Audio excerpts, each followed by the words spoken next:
بسم اللہ الرحمن الرحیم۔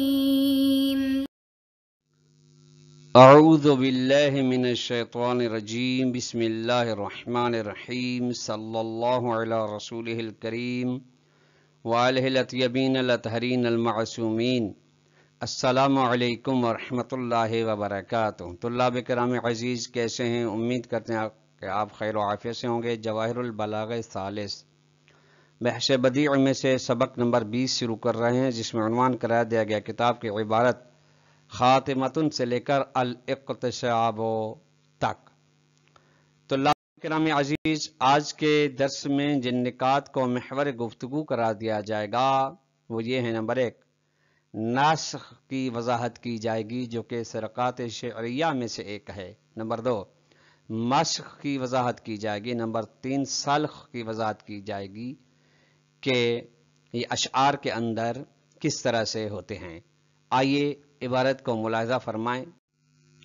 خاتمتن، بحث بدیع کے اندر بیان فرمایا تھا کہ دو فصل اور ایک خاتمہ ہے۔ دو فصل، پہلی فصل محسنات معنویہ کے بارے میں، دوسری فصل محسنات لفظیہ کے بارے میں، اور خاتمہ ہے ابھی خاتمہ ہے فی السرقات الشعریۃ وما یتبعہا۔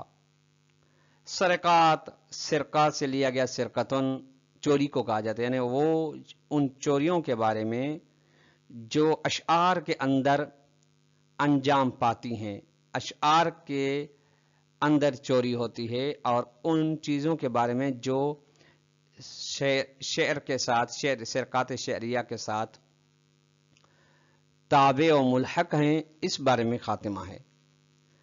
السرقۃ ہی ان یاخذ شخص کلام الغیر وینسبہ لنفسہ۔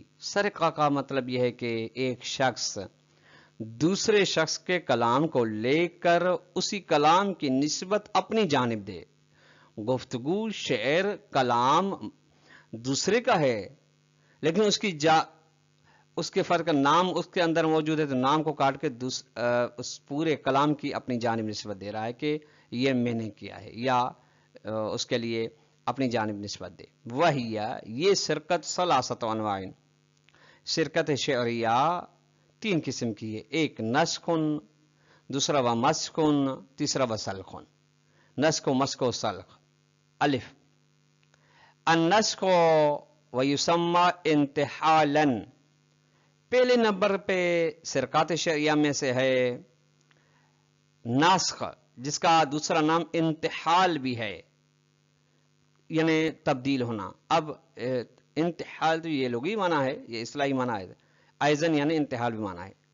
اب نسخ یا انتحال کی تعریف: وہ ان یاخذ سارق اللفظ والمعنی معا، یعنی چوری کرنے والا لفظ و معنی کو ساتھ چوری کرتا ہے، یعنی دوسرے شخص نے کلام جس لفظ و معنی کے ساتھ ادا کیا، اسی لفظ و معنی کے ساتھ وہ کلام چوری کر کے اس کی نسبت اپنی جانب دیتا ہے، بلا تغییر ولا تبدیل، اس میں کسی بھی قسم کا تغیر و تبدل نہیں لاتا۔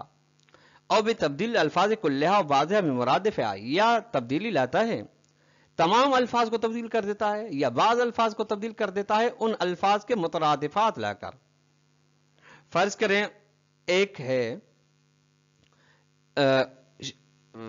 فلاں شخص کے کلام میں لفظ انسان استعمال ہوا ہے، تو یہ بشر استعمال کر کے وہ اس کلام کی نسبت اپنی جانب دیتا ہے، یہ مرادف۔ وہذا مذموم، یہ کام یعنی لفظ و معنی دوسرے کے کلام کے اندر خود چوری کرنا، اس کلام کی نسبت اپنی جانب دینا، یا تمام اس سامنے والے کے تمام الفاظ کو یا بعض الفاظ کو مترادفات میں تبدیل کر کے اپنی جانب کلام کو نسبت دینے کو کہا جاتا ہے۔ یہ وہذا مضمون، یہ کام بہت قابل مذمت ہے۔ وسرقۃ محضۃ، اس کو خالصتاً چوری کہا جاتا ہے، یعنی چوری جو ہے اس پہ صدق آتا ہے خالصتاً۔ کما فعل عبداللہ ابن زبیر بقول معن بن اوس، جس طریقے سے عبداللہ ابن زبیر ہے، یہ زبیر نہیں ہے، جس طریقے سے عبداللہ ابن زبیر نے معن بن اوس کے کلام سے یہی کام کیا۔ اب اس میں ہے آپ ملاحظہ فرمائیں طلاب کرام عزیز کہ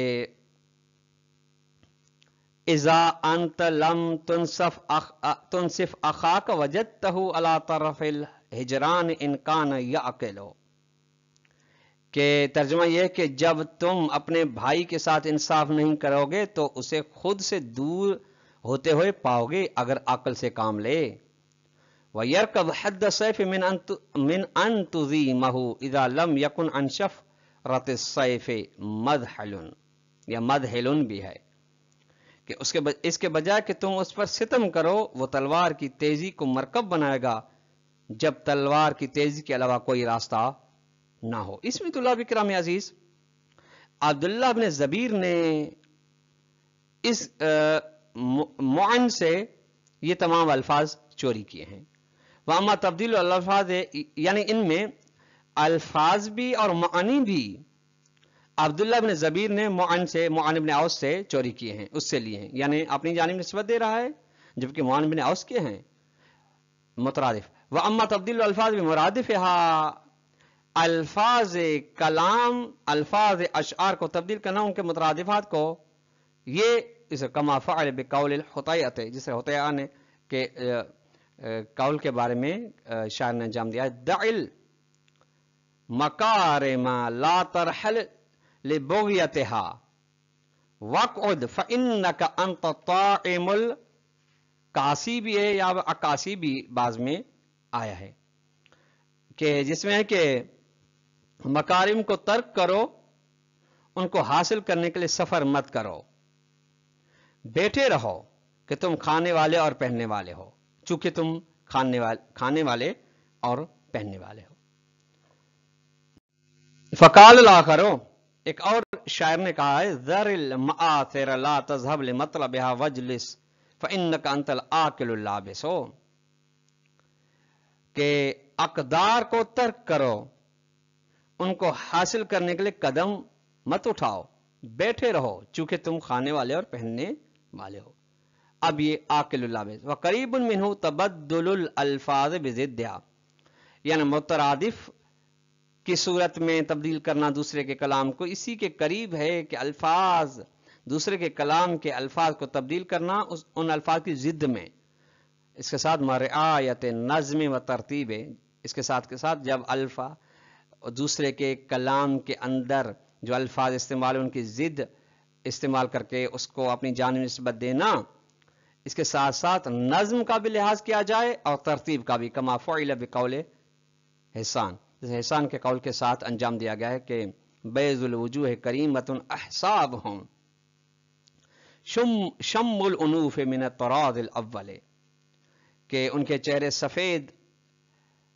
سفید ہیں، ان کے چہرے سفید ہیں، ان کا حسب نیک ہے، ان کے ناک بلند اور پہلے درجے کے ہیں۔ اس میں طلاب کلام عزیز پہلی بحث مکمل ہوئی۔ دوسری بحث با المسخ والاغارۃ، مسخ و اغارت، اب اس کی یعنی دوسری سرقات شعریہ میں سے ہو ان یؤخذ بعض اللفظ او یغیر بعض النظم۔ مسخ و اغارت کیا ہے طلاب کرام عزیز؟ کہ بعض الفاظ کو لیا جائے یا بعض نظم یعنی بعض اشعار کو تبدیل کیا جائے، یعنی دوسرے کے بعض الفاظ کو لے کے بعض اپنے ڈال کے اس کو اپنی جانب نسبت دی جائے، یا دوسرے کے الفاظ کے اندر جو نظم کے اندر جو الفاظ ہیں ان بعض الفاظ کو تبدیل کیا جائے۔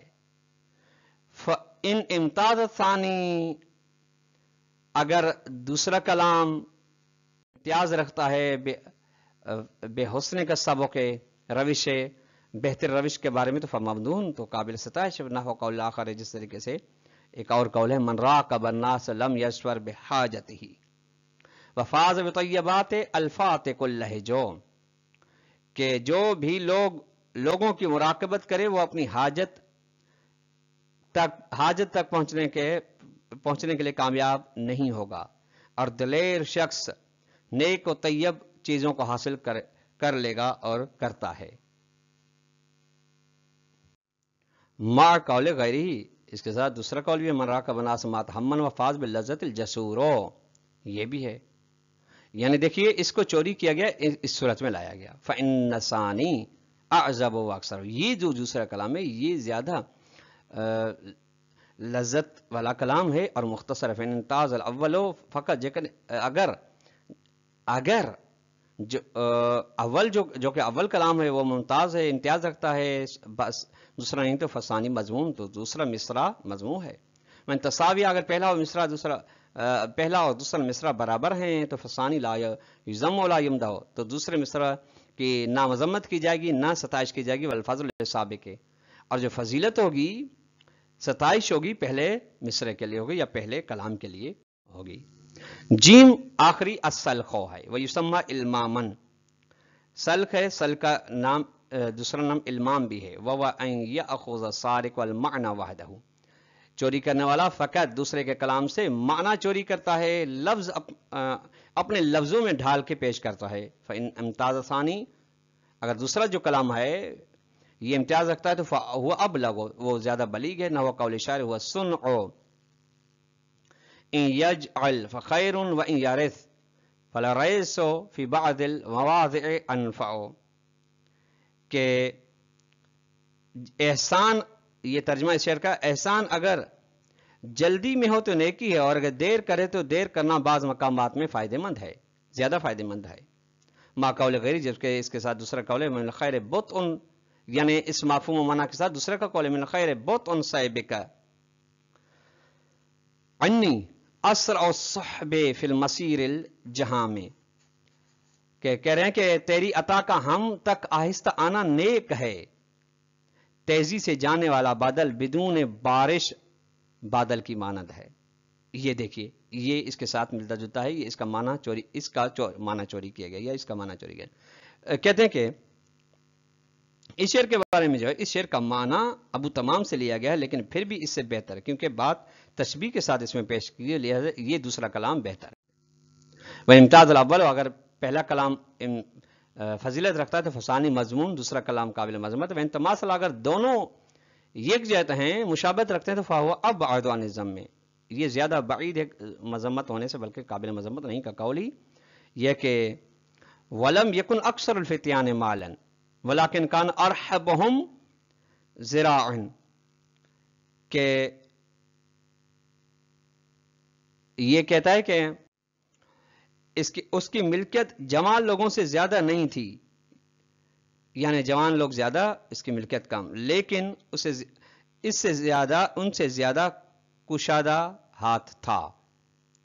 قول آخر، جبکہ یہ بھی ہے، اب اس کے ساتھ بھی آپ ملاحظہ فرما سکتے ہیں ولیس بیوسن فی الغنا ولکن معروف اوسع، یعنی اس کے ساتھ ملتا جلتا معنی کے لحاظ سے یہ کلام بھی ہے کہ وہ بے نیازی میں ان سے کشادہ دست نہیں ہے، لیکن اس کا احسان وسیع ہے، اس میں بھی احسان کی بات، اس میں بھی احسان کی بات. تو طلاب اکرام، یہ 3 مرحلے مکمل ہوئے. اب فرماتے ہیں وَيَتَّصِلُ بِالسَّرَقَاتِ الشِّعْرِيَّةِ ثَمَانِيَةُ أُمُورٍ، اشعار کی چوری کے ساتھ جو چیزیں متصل ہیں وہ 8 چیزیں ہیں. الاقتباس والتضمین والعقد والحل والتلمیح والابتداء والتخلص والانتہاء، یہ 8 چیزیں. اقتباس ہے، دوسرا تضمین ہے، تیسرا عقد ہے، چوتھا حل ہے، پانچواں تلمیح ہے، 6 نمبر پہ ابتداء ہے، 7ویں نمبر تخلص ہے، آخری نمبر پہ انتہا ہے. تو اللہ اکرم عزیز، آج کا درس اپنے اختتام کو پہنچا. والسلام علیکم ورحمۃ اللہ وبرکاتہ.